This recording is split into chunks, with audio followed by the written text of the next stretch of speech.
We're getting used to the new iPad. Sorry.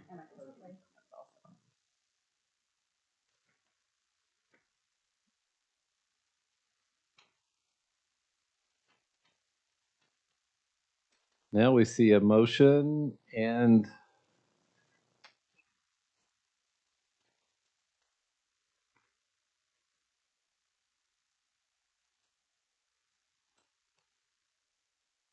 Seconded. there is a second. Vote is now open.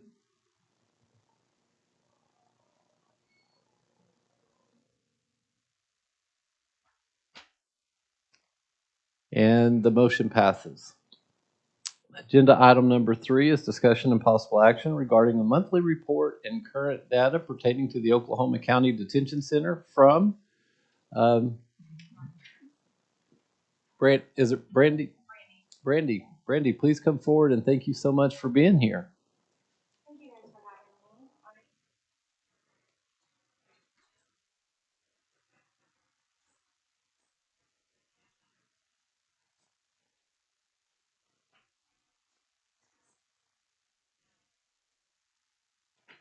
Stick them.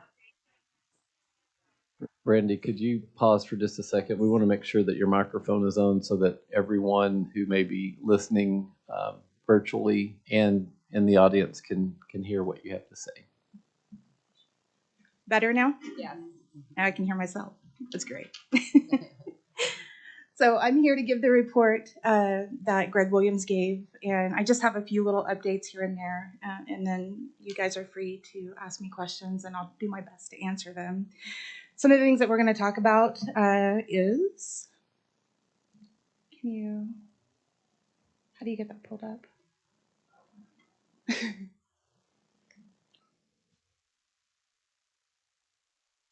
Here we go.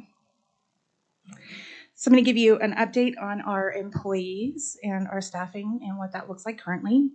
Then I am going to give you just a little bit of information right now about the detainee death that we had on the 19th. We had Renee Houston. She was being held on the medical floor. While this is under investigation, we do know that Ms. Houston had a medical emergency. She was rushed to the hospital. We did take life-saving measures. As in all cases, we did notify OSBI, the health department, and it will be up to the ME to provide the cause of death. I'm going to also cover some of the statistics, the operational statistics, and then following the latest health department visit and report, we've assigned our staff to address each issue that's listed in the report. Something that we do every time they come in, they find deficiencies. I will say that we have 24 main deficiencies now, and it seemed like we had a lot more before. I don't have those exact numbers, but it does seem like it's coming down, even though the report is not getting any shorter. But we will continually work on those and try to make improvements as we can. And I'm going to talk about the fire system green tagged and how that's been renewed, and talk about the out of cell time that the inmates are now receiving. So, COVID report, this has been updated. I believe that there was none, or was there one? I think there was none at the last report. Now we do have 1 detainee and 2 employees that are COVID positive. We still have a significant decrease since the beginning of the year. As of today, we have 3 active cases, and of course, the 2 staff and 1 detainee. For November, we had 1 detainee and 1 staff positive. Anyone who's exposed, symptomatic, request testing, they go to the hospital, or they have requests for other agencies, we do go ahead and get them tested. They are tested 3 to 5 days after they are admitted into our jail. And when they are positive, they are quarantined where they are and with anyone else in their cell. We do encourage the detainees and the staff to take precautions and get tested, get boosted, vaccinated, all the things that are necessary to prevent the spread of COVID-19. We do still have the protocols in place, and that results in about $1 million in medical costs because we are still having to do all the testing and take all the proper precautions. Whether they're positive or negative, it still costs the same amount to perform those tests. Our employee update. We did have 12 new hires that started in November. They began the academy November 28th, and that gives us a total of 325 employees. We won't have an academy in December just because of the holidays. There's short staff. Everybody's taking off work anyway for holidays. We will resume in January and still actively recruiting and trying to get employees so we can have people in that next academy. Releasing and booking totals. Let me get back here. So we had 3,166 total in November of 2022, and that's 1,587 that were released, 1,579 that were booked. The average population was 1,685. Our current population count for today is 1,593. So that is really good progress as far as keeping our population as low as possible.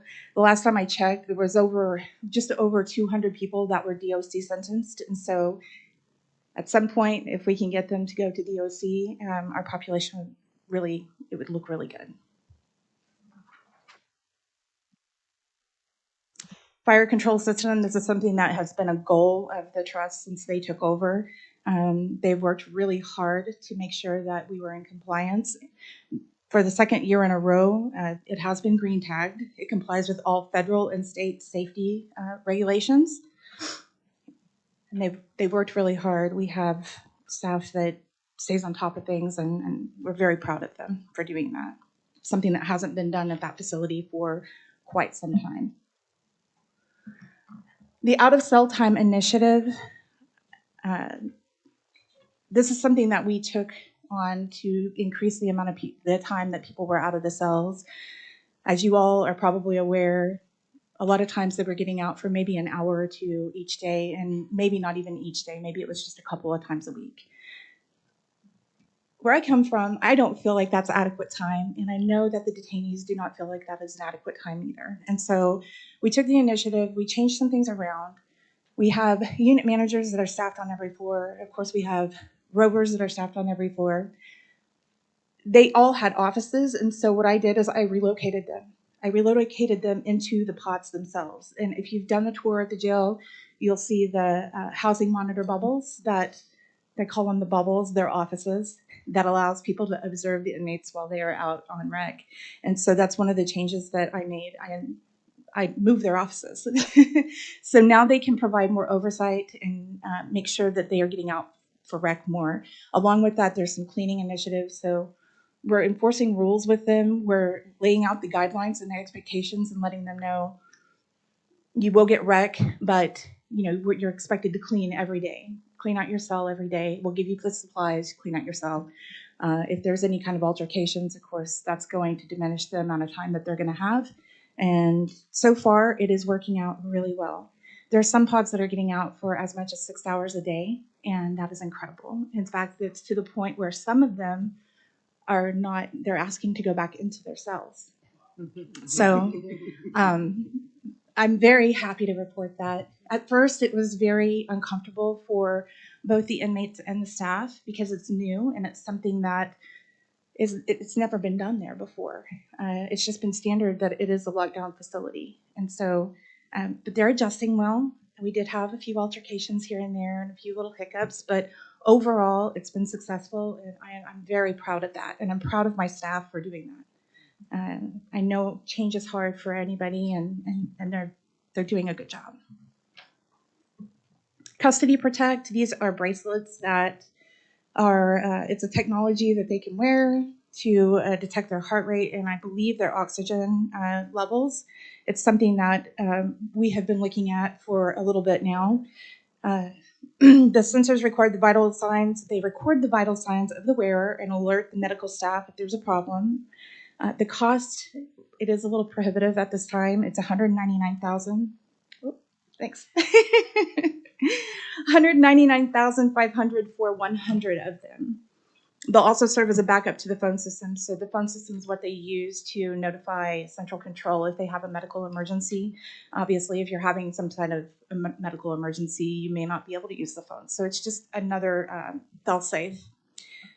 We have a lot of ideas for using these, but ultimately what it's going to come down to is we have to get the technology first, and that all comes down to funding. And I know that the trust would approve of these if we could find the funding for them. And it doesn't have to be Custody Protect. I think that there are other similar technologies out there, so it'd have to go out for proposal. The battery life is about 10 to 20 hours. They will have to be charged every day. That's something that we need to consider on who would we put these bracelets on. And of course, we have to consider our policies, procedures, and all the general information. Other than that, that is all I have. It's pretty basic information that was covered in the trust meeting, but I'm happy to answer any questions if I'm able. Brandy, thank you for this report. Well done. I mean, lots of exciting news. If I may, I want to follow up on a couple of things. Let's start with the bracelets, and I will disclose to you, and just as a reminder to those who are watching and to your staff, you all allow members of this board to come into the detention center at least once a month to conduct what we call focus groups with individuals who are living there to gather input. And I thank you so much for those accommodations and for making that happen. One of the things that we heard that we're going to talk about in just a second from the focus groups is this past time, which took the discussions took place on December the 2nd. Mm-hmm. But we heard from several of the male men who are living there that the response time for a mental health, not we didn't hear physical health, we heard mental health, maybe physical health too, but they focused on the mental health aspect, is slower than what they feel like it should be. If somebody is, saying they're having some sort of mental health challenge or difficulty, it sometimes takes a while for staff to respond to that. How do these bracelets interact with a mental health issue? Well, I think what it comes down to is it's a life-saving tool. And so if somebody's experiencing mental health crises where they're feeling suicidal and they decide to act on that feeling, then it would be able to alert us to something is not right with that person, so we could be able to respond to them in a timely manner. That is probably the primary reason we would want these bracelets concerning mental health. But there's a lot of different things that we would use them for. It wouldn't just be for mental illness. It would be for people that also have medical conditions that are, receiving chronic care. And sure, if I may, let me ask the question. Or Mark, do you want to respond to that? Yes. So also with the bracelets, they're also can be used as a backup to the phone system. So you can call them on the bracelet. So you press a button and get, if all things being normal, vital signs normal, but you're experiencing a mental health, you can push the button and get a mental health, or it would go straight to medical, and then they would be able to respond, and then you can explain to them, I need a mental health professional. So the good thing about those, it's also a backup to the phone. So if for some reason your phone doesn't work in your cell at that time, then this can be used to call mental health or call medical, and then they could advise mental health too as well. Beautiful, brilliant. I'm looking at my colleague to my left who is a mental health professional, but I suspect that if somebody is dealing with anxiety or depression or something of that nature, their vital signs may actually change, and that could also be a way to alert. I suspect that could happen too, but knowing that you've got this lifeline, if you will, to call in that's raising the bar. The key is going to be identifying the people that are going to be wearing these bracelets, because we can't obviously put them on everybody. That's going to be key. And so if we're able to get them, we'll have to work with mental health professionals and our medical staff to ensure that we properly identify those people at intake. Great, thank you. Are there other questions, comments? I have a question and a request. So the question is, it's great to hear about how much they're getting out of their cells. When did that begin? That initiative? Approximately 5 weeks ago, 4 or 5 weeks ago. Okay. And then my request would be, when I went in there with Chris in October, I think it was mentioned that there are, it was like 20 or 22 law enforcement agencies that are able to bring people to the jail.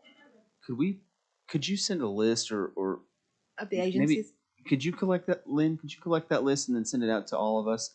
I'd like to know all of the law enforcement agencies that are able to send people to the jail. Sure, absolutely. I just Steven? want to make a comment. I'm Oh, sorry. June, go right I ahead. just want to make a comment. First of all, I just have to say that based on you all coming behind a 30-year mess up, more or less, and the amount of work that you all have done, I think is commendable. And I felt like that I needed to say that. And I look forward for continued, as we continue to try to figure out not just the exterior or the interior, but the internal. Mhm. So great job. Thank you. I appreciate hearing that. Thank you, June. Stephen? First, I feel compelled to correct the public record, Mr. Chairman. If you were referring to me, I fall far short of being a mental health professional. So I want to make sure that the record actively reflects that. I did spend many years in the mental health profession and the policy front, but I have not put in the time and diligence of those who provide direct mental health care. So I don't want to misrepresent the public record. Brandy, I do want to say thank you for your leadership. I know that this has been a chaotic few weeks. I respect and acknowledge that, and just want to say thank you for standing before us today, and thank you for your willingness to serve. A quick follow-up question I had on the bracelet technology. Okay. Understanding that if the funds were identified, that would have to be a competitive bid process, so I don't want to get into that. But my assumption is that the per unit cost on the wristbands would actually decline the more that are purchased, correct? That a significant amount of the expenses, the technologies that run the system, but for additional incremental expense, there might be availability to have more than 100 bracelets in circulation. Is that a fair assumption? It is. I don't know what those numbers look like, but I know that that was discussed in the meetings as far as cost, and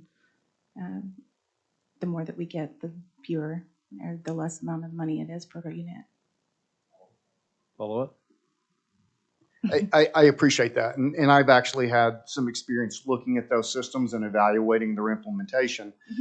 So not to put you on the spot today, so this isn't a question directly, it's more rhetorical.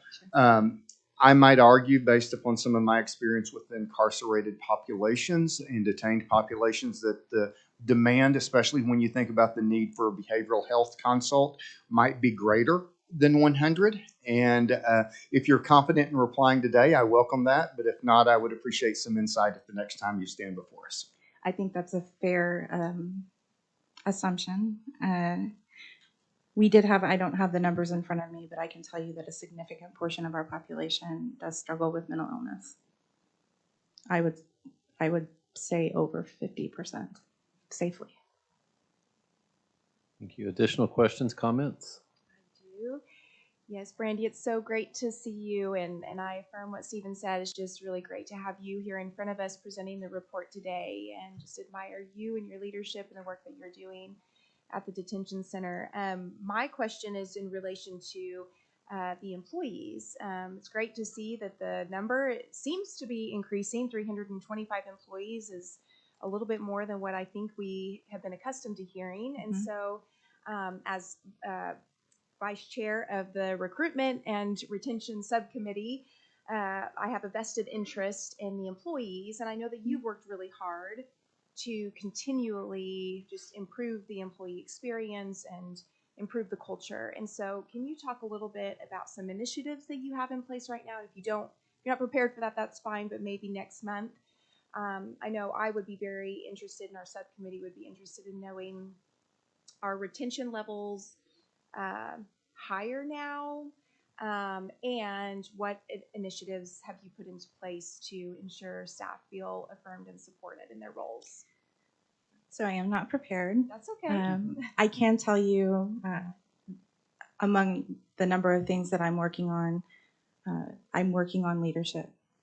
I think that there is a lack of leadership training in our supervisors, and I don't know. I don't know where they've learned their leadership skills. I don't know if it's just something that's been passed on, but I need them to have more formal leadership training. I think that's going to help with retention. I'm doing what I can based on what I've learned over the years, but I'm only one person. So that's the first thing that comes to mind, but there's a couple of other things that I have working on, but I'm not really prepared to answer on them. Yeah. Well, quite frankly, that is music to my ears because that's one of the recommendations that our subcommittee is presenting to the full board today is specific leadership training. And so I'm just excited to be able to work with you and your team on this. Fantastic. Thank you. Thank you. Thank you, Aaron. Hannah? Thank you, Major Garner, for all your work. I've heard praises about you long before getting to meet you, having the pleasure to meet you today. So thanks for all the work that you are doing behind the scenes and things that we don't see, even in these reports that you come to give us. And I want to say thank you, too, for acknowledging Renee Houston before you even started your proposal. That means a lot. And I could hear your compassion in that. So just thank you for the work that you've been doing. I'm really excited to hear about the Out of Cell Time Initiative. And I do agree that whatever you guys are doing, hopefully with the health department, is I've looked through those reports and they're not fun reports. The detail and that sort of thing. So I look forward to just that response and improving on those. And the bracelets sound like a really exciting piece of technology that could save some lives inside the detention center. So thank you for all that you're doing. Really quickly, I just wanted to piggyback on what the question that Ryan had for the law enforcement agencies. When we get that information, is it possible to know or understand if there's contracts with those agencies and kind of the dates in which they, thank you, Lynn. You're awesome. I appreciate you. Other than that, I'm glad that you're here, Major Garner, and I can tell you bring an awesome energy to a very not fun gig. So I appreciate you. Thank you. Thank you. Major, if I could follow up very quickly on a couple of questions. First of all, I want to ask, could you, maybe you said this and I didn't catch it, but you said that the actual population of the Oklahoma County Detention Center would be much less will be much less once those who are awaiting placement in the Department of Corrections are actually placed. Do you know how many of the 1593 fall into that category? It was around 200. I Yeah, think. last time I 200? checked, it was around 200. Okay. But it's a continual thing. They're constantly being sentenced, and so we'll never get that number to zero. Perfect. And then my next question, again, just want to affirm, thank you, Mark, your entire staff for continuing to work on the issues that the Department of Health have identified. I know that's a process, and we know that you guys are taking that seriously. Director Williams has taken that seriously, and you guys are addressing those. Of the 24 or so that still may be out there and being worked on, do you have any idea of what may be the most pressing, like from a timeline? Do you have an idea of what the top maybe 3 or 4 things that you think from your perspective? And again, if you don't have that information today, I know we're catching you cold. Maybe you could present, like the priorities of, like, it's all a priority, but the way that you do that, I think is one step at a time. So you can't, sometimes you got to prioritize. And I'm just kind of curious from your perspective if you have an idea of what that might be, or if you would want to bring that back the next time you're here. I'd like to bring it back the next time we're here, since we're still working on our corrective actions, and I'd like to be a little bit better prepared. Yep, that's fair. Okay. Thank you. And then following up on Vice Chair Engelke's question, 325, way to go. I mean, we're moving in the right direction, and it feels better. Something that we experience every time we're going in and having interaction with the staff. You can just see morale building. But I'm curious, if you need some time to process this, what number would you think is necessary to be adequately staffed? Well, I do hesitate in answering that because I think that we can use the available staff we have in a more efficient way. And so I'm kind of looking at that first before I decide how many do we actually need. So I'm hesitant to give you a number because I don't know what that number looks like yet. Sure. But I do think that we can make a few little modifications here and there and be more efficient with the staff that we do have. Okay. Just two other quick questions. Of the out of cell time, and that's one of the things that we noticed and heard on December the 2nd, the guys were out for 5 hours, didn't know, just lots of positive around that. How many days a week happening? Is that happening every day? Is that happening like 3 days a week? Or 5 to 6? You said some are out 6 hours. So Yeah. So right now it's 4 days a week, and sometimes it's 3. I mean, it just depends on what's going on. The day that they do their change out and then they get commissary, they are usually locked down. Now, there are some unit managers that are able to kind of work their way around all of those different tasks that need to be done, and they'll get them out for at least a few hours on that last day before, when they're getting their commissary and they're getting their change out, but it's not consistent across the board. Eventually, I'd like to get down to a schedule where everybody kind of knows what is happening on each floor and they can plan around it. And that comes back to being more efficient with staff and maybe reassigning them to different areas to make that a little bit easier, to make sure that the crucial tasks get taken care of, but we're also allowing them out of the cells. So okay. And my final thing, because I think this is beyond positive, what I'm about to ask you about. One of the things we've heard continuously in our focus groups is the desire, the interest in additional programming. mm-hmm. And the other thing I want to say at this moment in time is that we know that holidays can be especially tough for families who are separated, for individuals who may have to be detained. And it's really hard. I just happen to be privy to know that Calm Waters is literally instituting grief support groups inside the detention center. I think that's beyond next level. Could you perhaps comment on the value of additional program, maybe the plan to safely introduce additional programs if those plans are in place, and just what that means to the time a person may have to be or spend in the detention center?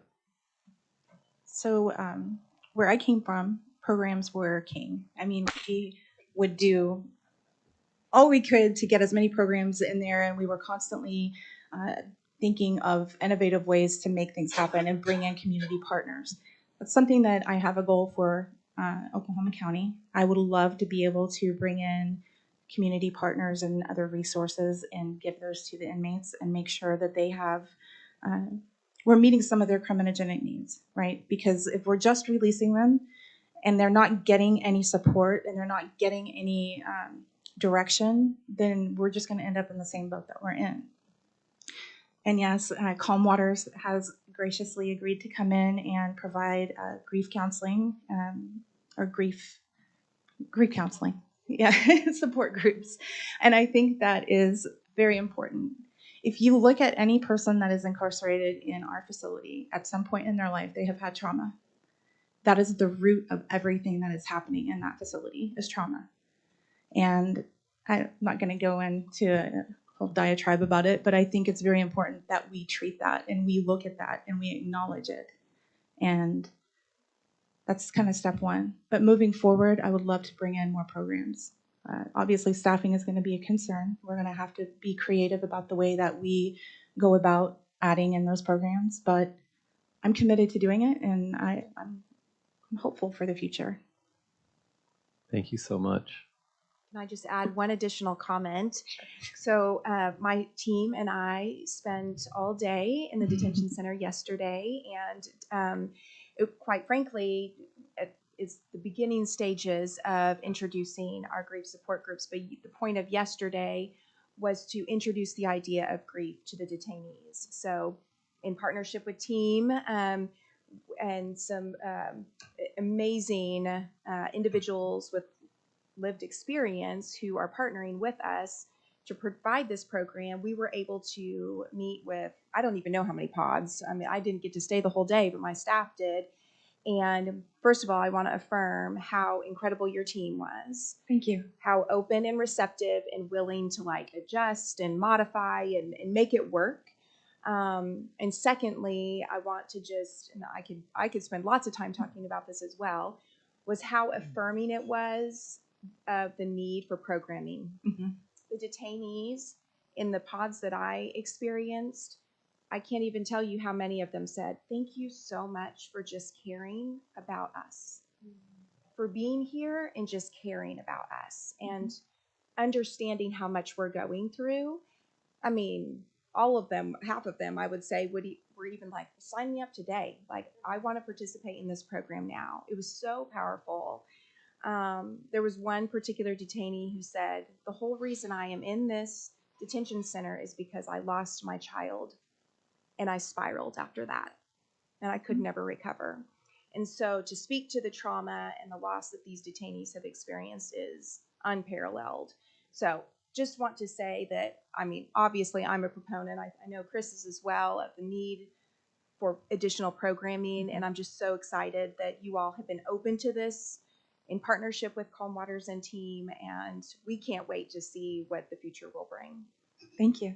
Thank you. Thank you, Erin. Additional questions, comments? Seeing none. Officer Gardner, Mark, thank you guys so much. Of course. Thank you so much. Thank you guys for having me. We don't need to vote to accept the report, or do we need to vote? We should vote to accept the report. There is a motion and a second. Voting is now in progress.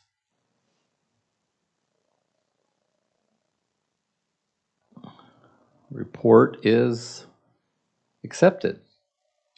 Agenda item number 4 is discussion regarding focus groups with individuals detained in Oklahoma County Detention Center and possible action to develop recommendations to the Oklahoma County Criminal Justice Authority. I have submitted a quick sort of raw input from the focus group that took place on December the 2nd. Stephen Buck, myself, had the opportunity to go in. I'll read this aloud so everybody can have be aware of what the input is. We heard that there is a desire, a need for increased communication regarding court dates and status of pending court cases.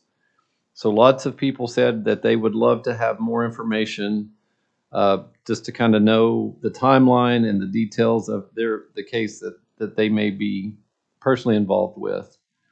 Over and over again, we heard the affirmation for additional programming. Several individuals said that they could absolutely benefit from larger food portions. Some of the women talked to us about the value of implementing an orientation process for individuals that are processed in at the beginning. Suggestions that they offered would be like a peer-led orientation program, almost to partner, have some individuals who may be at the trustee status to serve as mentors or partners to help new individuals who are admitted into the detention center sort of understand what the expectation rules and processes may be.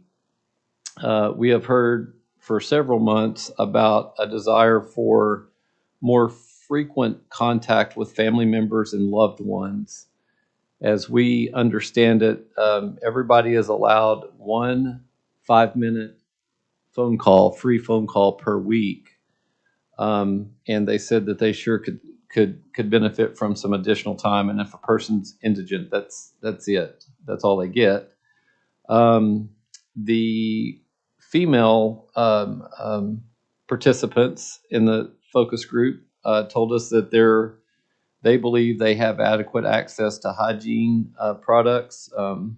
However, the men said that they needed more access. They said that the soap and shampoo and related items were not always enough to meet their basic needs. Both the men and women report that they are getting out of their cell at least 2 to 3 times a week for approximately 5 hours a day now, which is a big change from what we have heard in previous times. Several of the men and women reported that the bed bug situation is improving. I will state that a couple of the men said that in the area that they are staying in, it is getting worse. The women told us that the operations of the jail have greatly improved in the past 3 to 4 years. They were pretty strong on that. And the men clearly stated that the quality of health care and the response time to medical requests are pretty deficient from their perspective. Mr. Buck, would you like to add anything to that I may have forgotten? No, I appreciate the excellent summation. I would add observationally, if I might, and so this is not questioning, but it really drives home the message that our previous presenter had commented to, which is I think it's important and incumbent upon us in our work to remember the point that Brandy made, which is there are very few people being served in detention who are there on a first time through detention. That it is a process of repeat.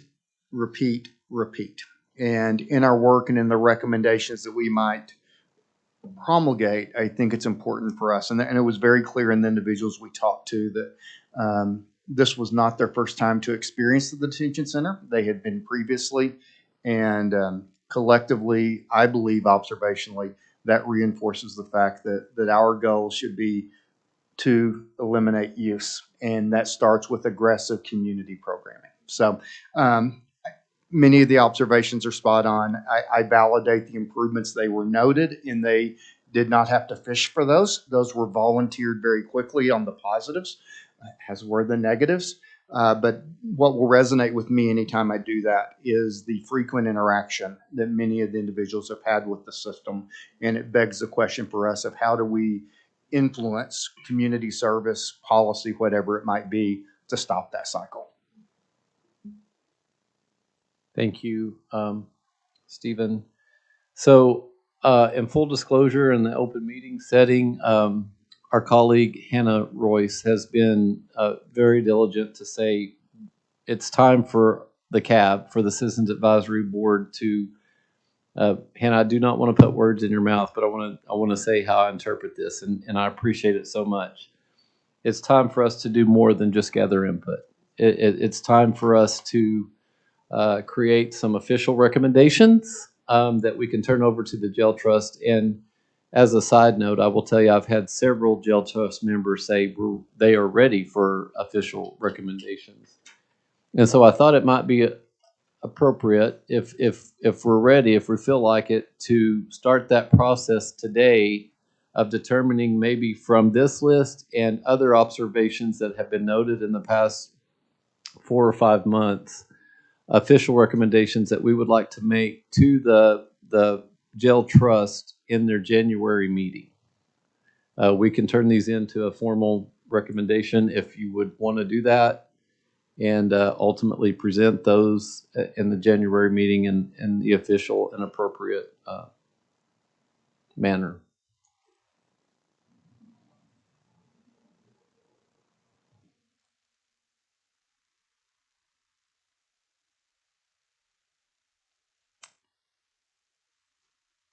Stephen?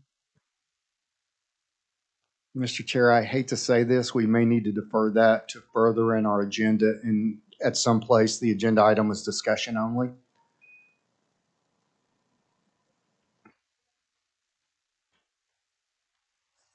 Item number 4, Correct.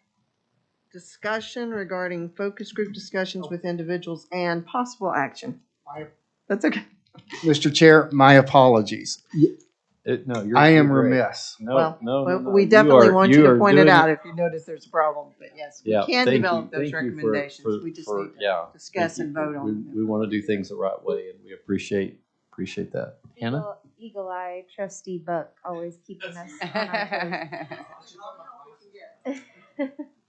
Do you have a handful of recommendations you'd like to put to a vote, or how do you anticipate doing that? Yeah.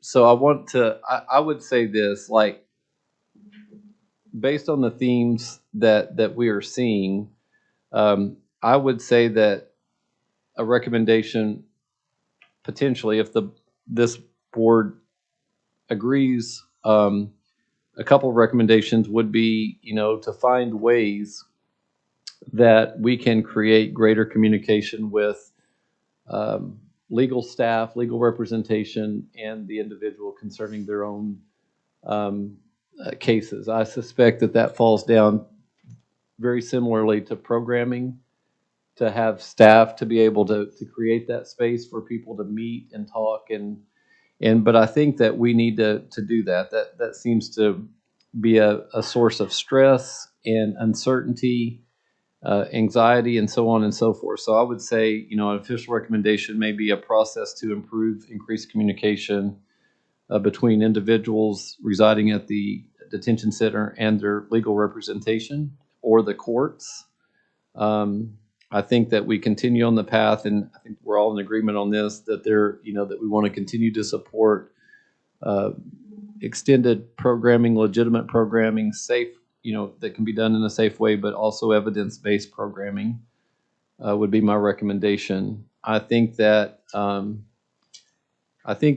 we should study, maybe not recommend at this time, but study a better orientation process that also may include some peer help in that regard. That seems smart to me.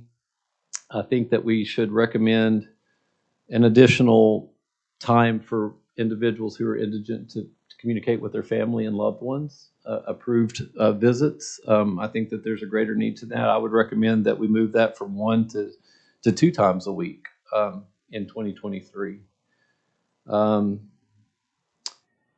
And I think that we would want to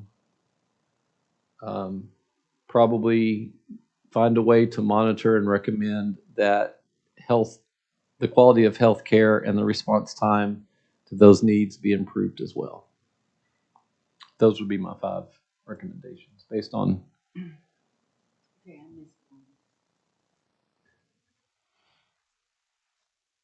Increased communication regarding,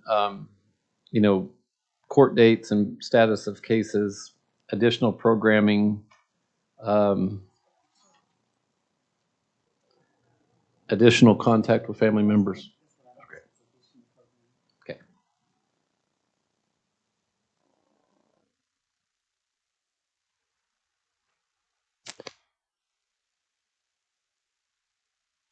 So probably what we should do to make this official, to create the discussion that we need, is put this in the form of a motion.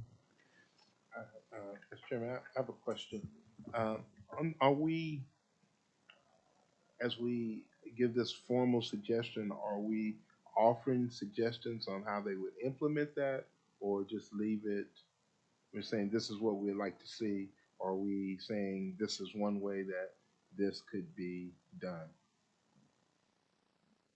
I think at this point we would give the kind of the framework, the recommendations, and then also ask for the authority to monitor implementation of these recommendations, and that would give us the opportunity to kind of flesh out and make some more specific, detailed sort of recommendations as progress is being made or as implementation occurs.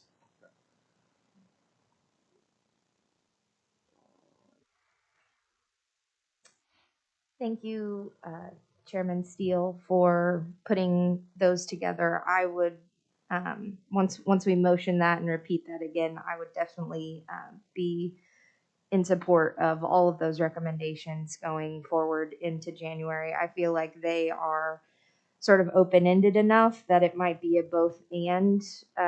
There might be some of those recommendations where we are able to help, such as the additional community programming and those sorts of things. I know the community relationships subcommittee will be working on a community-driven survey that I think if we can figure out a way to do it, whether it's getting people here in the meeting, that not just being something we do, online, but really looking toward the 2023 year being the year of fleshing out those community partnerships that maybe we don't know about, and maybe those of us on this horseshoe are unaware of, and that sort of thing, and ways that we can better get community input from people who perhaps can't show up to these meetings and that sort of thing. So I know that the trust has a lot on their plate, right? There's a lot in motion. I think financially, when I think of the phone calls, I know that is a source of income for the detention center and its budget. And so I have been kind of poking around in the P&G meetings, and I'd be interested to see what supplementally, how they could supplement that income to increase, the 2 phone calls a week. Do we know what the video? I feel like they do get 1 video call. Does anyone recall what that is? I don't know if it's a month per month. Lynn's giving me. Well, I can, I don't recall right off the bat, but I can obtain that from the contract. And I'm not certain, but I do believe that the contract is currently being renegotiated. Okay, So that's something that we would want to bring forward. That's what now. I thought too. And those P&G meetings are really long and boring sometimes, but I have been trying to pay attention of, what are the sources of income for the detention center? How does that affect things that we would like to see increased or decreased as far as services in the facility? And phone calls is definitely one of those things that it means. If we get in now and start talking about it, perhaps the trust can make a better decision to figure out income elsewhere. But those are my thoughts kind of all over the place, but I appreciate you, Chairman Steele, and I think that we got our bearings about us this year, team, and we're going to keep going, moving into 2023 with some heat behind it. So I appreciate each of you. I'll say that. Thank you, Hannah. This time, I would like to move that the CAB officially put forth recommendations to the jail trust in January that focus on increased communication regarding court dates and status of pending cases. Number 2, additional programming. Number 3, an improved process for orientation for new detainees. Number 4, more frequent contact with family members and loved ones. The recommendation might start out as 2 free 5-minute visits per week. And then recommendation number 5, that the quality of healthcare and response time to medical request be improved. I'll second that motion. Oh. There is a motion and a second. Is there discussion? There is discussion. Mr. Buck? I went back and forth to whether to do this in discussion or a mandatory. So I think as you reread the motion, I would wonder if you would accept a friendly amendment to the provision on response time to include a statement encouraging the trust to prioritize and explore all uses of electronics, electronic sensing equipment to promote health and safety of those in our care. Yes, I would accept that as a friendly amendment.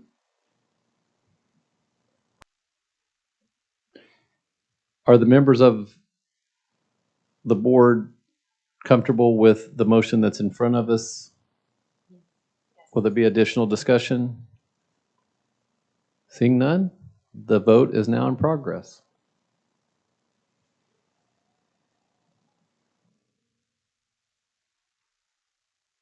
The motion passes. Agenda item number 5 is discussion regarding a report from the Recruitment and Retention of Staff Subcommittee concerning the employee survey results and possible action to develop recommendations to the Oklahoma County Criminal Justice Authority. I will defer to Vice Chair Engelke. Wonderful. Okay. Well, man, we've been working hard on this for quite some time, and I'm excited to be able to dig a little deeper into it today. You all should have already a copy of the summary of the staff survey that was conducted in October. And I believe it's also attached to online here as well. So I'm just going to summarize that survey and then open it up for discussion and any further questions. As a reminder, this survey was distributed by detention center staff. Out of all of the staff that received this survey, 103 responded, which quite frankly is a really great number. I was very pleased with that. If memory serves me right, there were just around 300 employees at the time that this survey was sent out. So you're looking at just about, a little over a third of the detainees responded. So there were a number of questions, as you all will recall, that were included in this survey, one of which was we asked the staff to provide us on a scale of 1 to 5, with 5 being extremely satisfied. How satisfied are they with their employee experience? 41 respondents gave their employee experience a 4 or a 5. 36 respondents gave their employee experience a 3. And 26 respondents gave their employee experience a 1 or a 2. Out of those who gave their employee experience a 1 or a 2, just in my rough analysis, the majority of those were clerical staff, if they were willing to divulge that information. Key messages from respondents, and I do want to affirm how wonderful the feedback was. I mean, they definitely took advantage of this opportunity to provide feedback, which I think is only beneficial to us. So key messages were such. They stated that overall morale is low, with several negative staff. Night shift employees often feel left out of events and staff appreciation activities, etc. There's a sense that not everyone is doing their job well, and there's a lack of teamwork. Communication needs improvement between management and staff.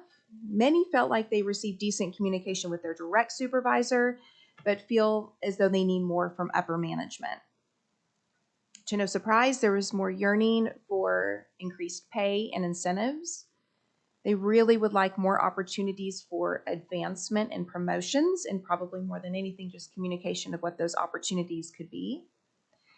Many of them feel pride in their work, but dislike the negative publicity and perception of the detention center within the community and would like that corrected. A lot of them affirmed that insurance is great. When asked what motivates them to go above and beyond in their role, the top 3 responses were: number 1, knowing what's expected of them; number 2, feeling valued; and number 3, more money. When asked why they work at the detention center, the top 2 reasons were they want to make a difference and they see the detention center as an opportunity to do that. And number 2, they enjoy law enforcement. I want to say and emphasize that this is, a really brief summary of all of the feedback. But I tried to summarize it as completely and comprehensively as I could. Before I move into what our subcommittee has identified as recommendations for next steps, I do want to open it up to those of you who've had an opportunity to review the survey for any additional thoughts, perspectives, and questions.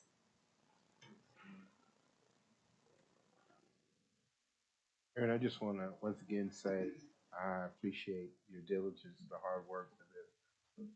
Kudos. Thank you. I think this is going to be crucial as far as next steps. When I think in terms of exterior and interior, that's all the stuff out there. But the internal, because a lot of these individuals have been working there for a long time. So they do have heart, but they have not been told or shown how to do. And so I think it's great. I think it's great.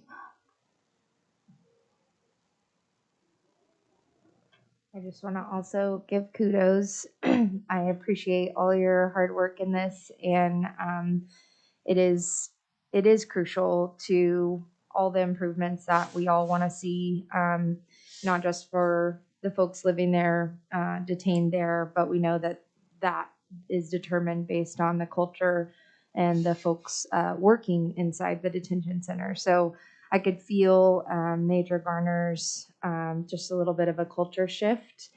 And as a feminist, I'll just say it's exciting to see women leading the charge in so many areas of this world, because I know that that's not always the case. But a lot of us know where we can see differences when women step up and lead from a different place. So thank you, Aaron, for your leadership.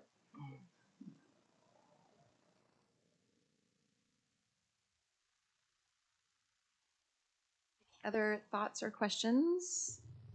I have a thought about the subcommittee in general, not specific to the survey. And this is something I had mentioned before, and that is there are programs out there for people who are leaving the military, whether they're retiring or if they're just getting out. And I had mentioned that I know that the prison system in Texas used that for a while. I have no idea what the status is, but I think that we should consider looking at that.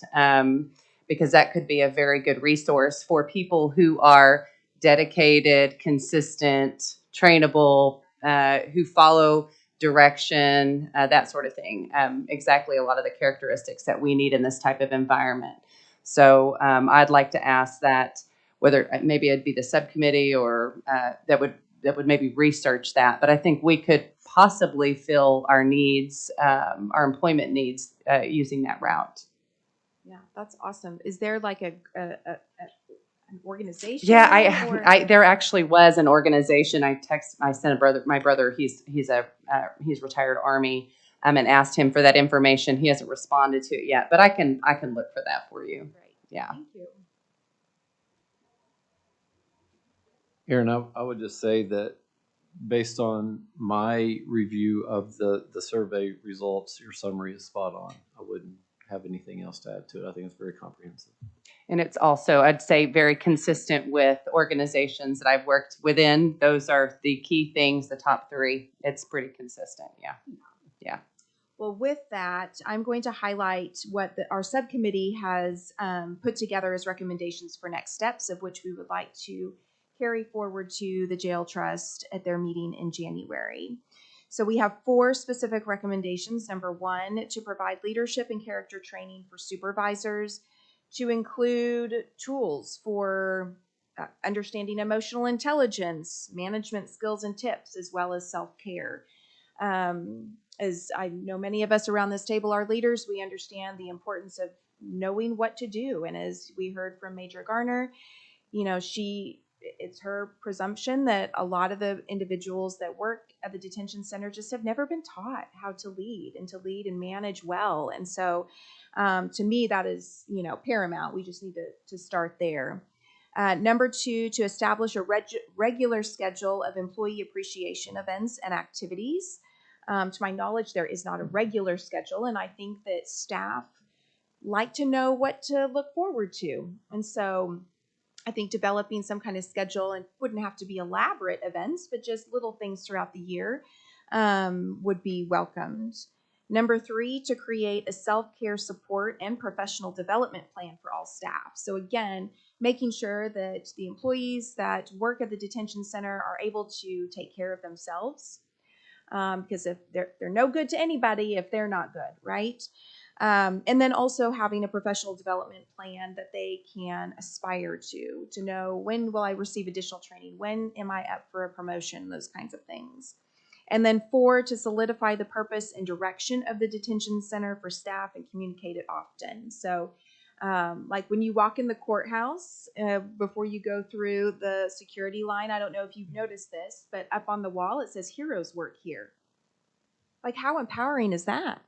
If you worked at the courthouse, would you be like, oh, I never thought I was a hero, right? Well, maybe that's a part of the culture in this space. And I think it would be beneficial for the detention center. I'm not necessarily suggesting that particular message, but a message that is relevant and true to the detention center, and making sure that that message and the mission and vision of the detention center is just plastered all over the place and communicated regularly so people know why they're there and what their why is.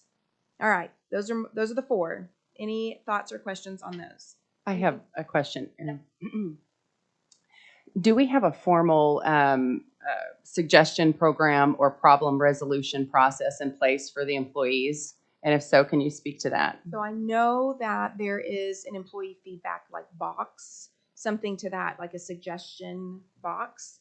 I don't know much more beyond that. I just know that it exists and that employees will take advantage of it occasionally. I think that would be great, especially if it can be anonymous, where they can make, or even not. I mean, if it's something that they're wanting to suggest. I know that I want to say the DOC has a program like that, where if there is a program that is suggested and it actually saves money, then the employee can get some sort of monetary incentive. So that might be something that we could look at. And then as far as the problem resolution process, where do they go? What do they do when they have a problem and they can't go to their direct supervisor? That would be my other question, is if we have something in place where there is, here's the first step. And it should be, in my view, posted, break rooms, common areas, that kind of thing. If there is a conflict, if there's an issue, here's what you do. Go to your immediate supervisor. If that's not doable for one reason or another, here's the next step. Because I think that a lot of people probably have things that they would share. They just don't know, where to go with it. And frankly, as a business owner, my best suggestions come from my employees who are out in the field, who deal with this stuff every day. I think one of the things that we need to make sure is that they understand that it is anonymous. So many of my folks won't fill out anything because they're fearful that somebody will know that it's them. But I think it's important that they do it, because that information is needed. And then I think that's great what you said. I want to, where it says provide leadership and character training on an ongoing basis. Yes, great. Because you get in a leadership position and that's it. Yeah. So. Love that addition, and I appreciate that. I think you're spot on. I would like to add that as a 5th recommendation, because I totally agree. I'm speaking for myself, but I believe I'm also speaking for our subcommittee, that we don't want this to be a one and done thing, right? Like that this survey needs to be conducted probably every 6 months. And I defer to all of you if that needs to be built into the recommendations as well, or if that's just something our subcommittee, is in agreement on. But I do think it's important that employees know that their feedback is so valued. Like we hunger for that, and that the detention center also hungers for that. I think it'd be interesting to resurvey the people who, if there's a way to do that, and just gauge if there has been an overall improvement. Maybe even quarterly. Yeah. Quarterly. Yeah.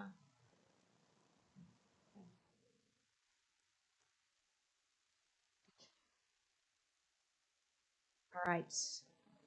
Any other thoughts or feedback before I officially make the motion? Do I have to read these all over again? Do I? Liz? Okay, okay, I will do that. So I move with the following 5 subcommittee recommendations. Number 1, provide leadership and character training on an ongoing basis. Establish a regular schedule of employee appreciation events and activities. Create a self-care support and professional development plan for all staff. Solidify the purpose and direction of the detention center for staff and communicate it often. And 5, develop opportunities for feedback, for employee feedback, and develop a problem resolution process.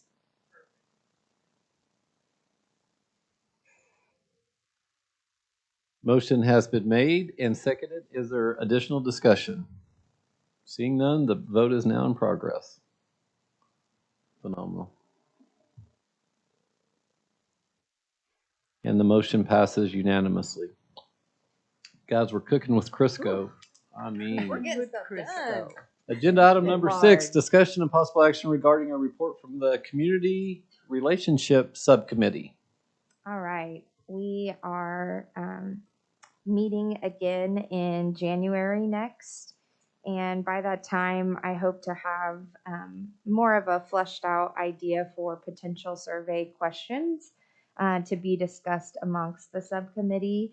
And if you are on that subcommittee, feel free to email me in the interim if you feel you think of things that could be beneficial. I'd really like to take a human-centered design. Sorry. No, don't be. Sorry, I messed up. I took myself all the way out. Accidentally logged herself out.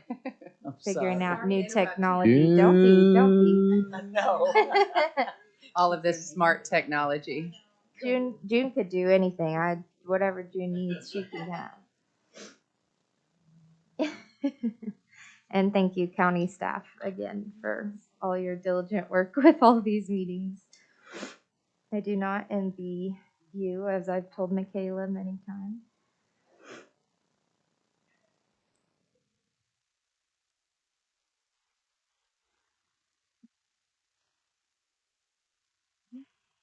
We're back.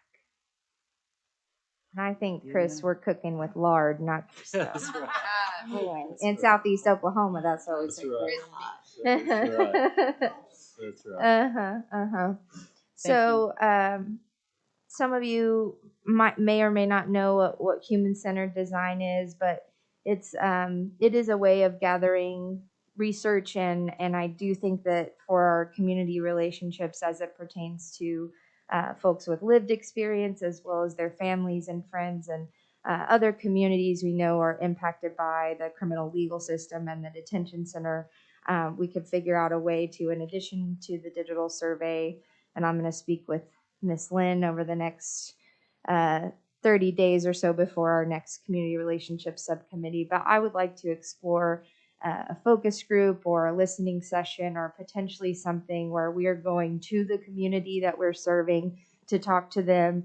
If that has to be one person at a time to not meet, to not interrupt our open meetings thing, whatever that looks like, I'm willing to boots on the ground this survey as well to make sure that we are really grasping all of the voices that we need to be heard, and then funneling those, maybe into kind of a 3-month process. So I'm open to ideas, and that is where my head is currently to get our feedback from the community.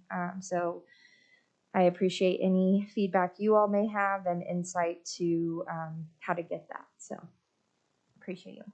Hannah, thank you for the report and also for the vision moving forward. I would like to say to you and to us, you all are ahead of me, so you already know this. And Hannah, I want to be very clear. I've learned this from you. But the thing that I think is important for us as we gather input, because that's a big part, I think, of our responsibility, both from those who reside at the detention center,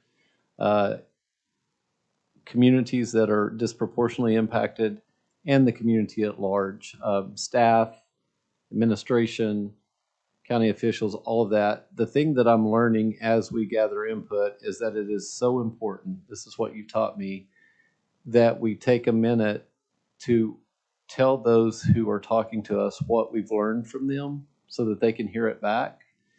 And thank you for taking this human-centered approach. And I would just say that for all of us, as we're gathering input, we need to find a way probably to send a letter back saying, hey, thank you for your input. This is what I heard you say. Absolutely. Or you added value by teaching us this or that, and just making sure that step, because I don't always remember to do that. And I think that's very important in when this we do that, we're validating them and seeing the dignity in each of them and their what they've experienced.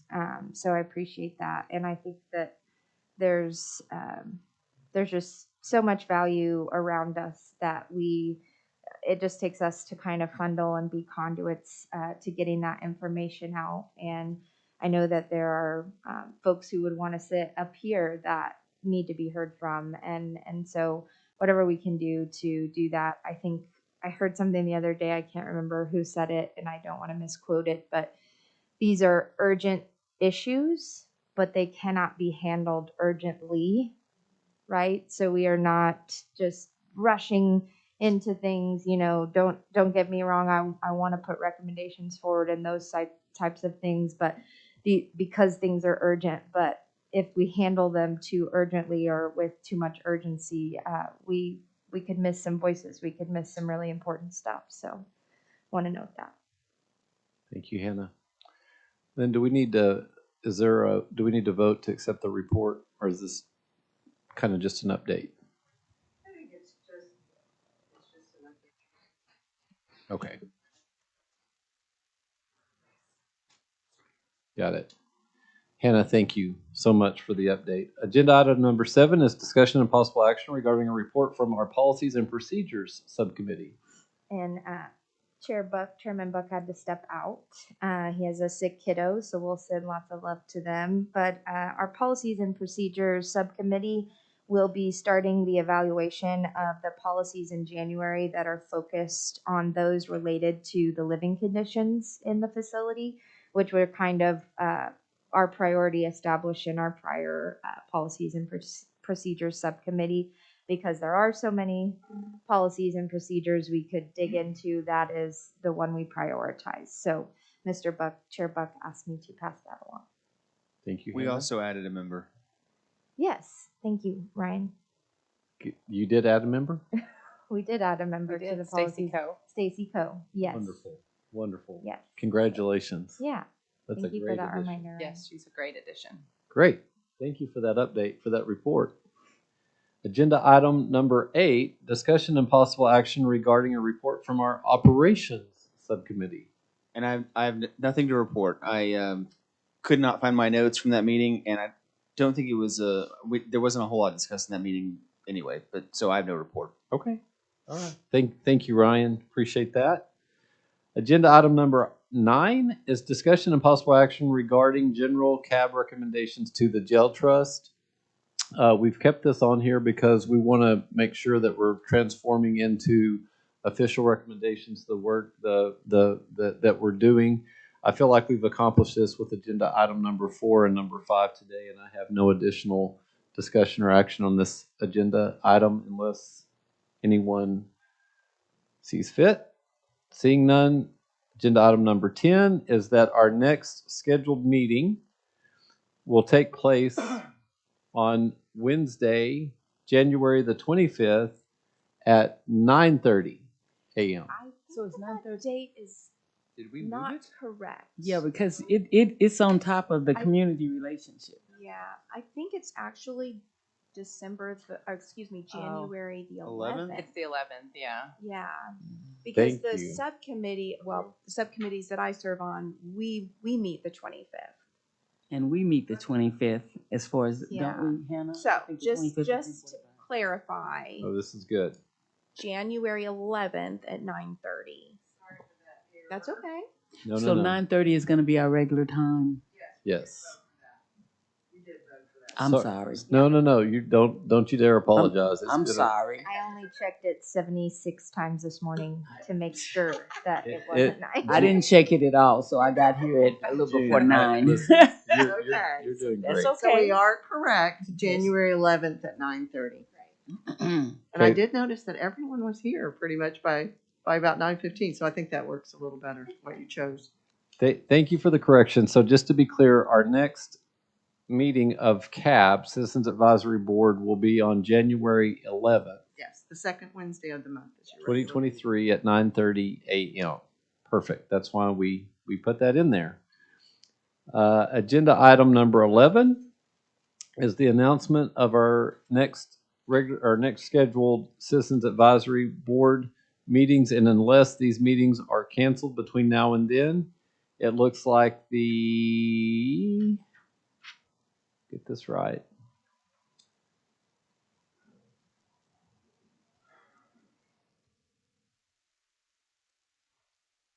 The next, go ahead. No, I was just going to say, and I defer to Chair, but I don't believe that the Recruitment and Retention of Staff Subcommittee is meeting December 28th, correct?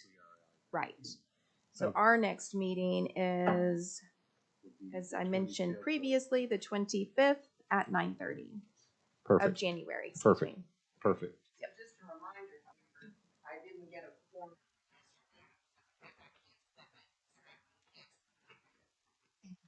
Yeah, and that's why we've got these in here so that we can all be on the same page. Lynn, thank you. Chair Douglas, thank you. Lynn, thank you. So recruitment and retention of staff, next meeting, January 25th at 10:45, 9:30 a.m. And then following that, the Community Relationships Committee will meet at 10:45 on January the 25th. The Policies and Procedures Committee meeting will meet on January the 18th at 2:15 p.m. And the Operations Subcommittee is scheduled to meet immediately following that meeting on January the 18th. Clear?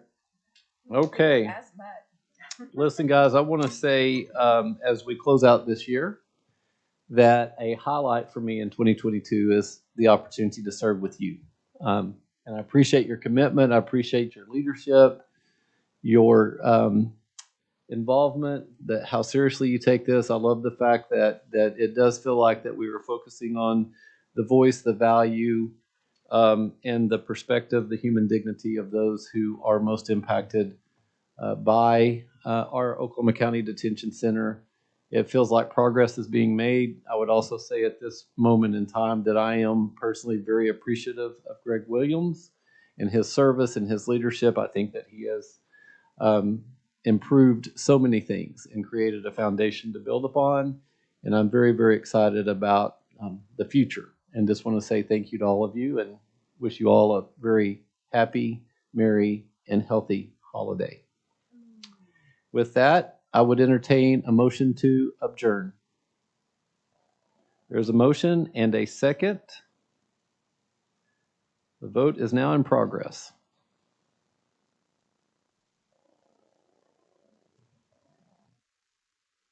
And with that, the motion passes. We are adjourned.